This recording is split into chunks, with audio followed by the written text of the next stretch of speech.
da. Reytman zalı 4-də. Burada uşaqlar yarışa çıxır, əsəblər gərgindir. Uşaqlar gəlməsin balacadır. Sən deyən başların üstündə işsən Hə. mən. Sərin elə, yeməklərin vaxtında ver hamısı Kim, yaxşı. mən? Səhnəyə çıxacaq, yaxşı Yox, məbə. yox, Çıx, davay məbə. Ehtiyatlı ol, bax deyirəm sən, əsəbidirlər. Əlsi, Oldu, davay, əlsi. davay, davay.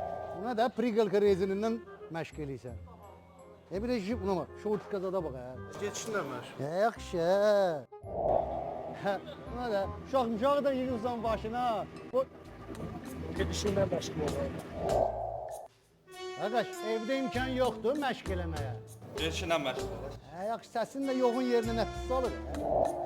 Qardaş, qız zad yoxdur, özünü kimə göstərsən. Geçişinlə məşq. Əlsiz balaca buna da qiymətindir 15. Yani sağlam Oy, olur. Başa düşdün ha. Yaxşı, yaxşı. Yedin ha. Buna da dəmirdim rastan boynundan, ağırlıq eləmir. Geçişinlə məşq.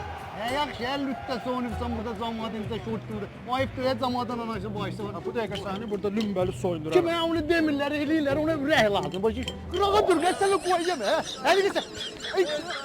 Kim də ona? Ha, mən səni vuracağım, səni qoyacağım. Ay, bu nədən məbbə? Burada seçmişsən, hə? Kanalizasiya nədir? Balacalarla söhbətin düşmüşdü, həll elədim. Hamısının dərsini bir-bir verdim. Deyəsən yaxşı həll eləyəməmsən. Yaxşı həll eləmirəm, sən həll elə. Ay, çək görüm, ay kişi.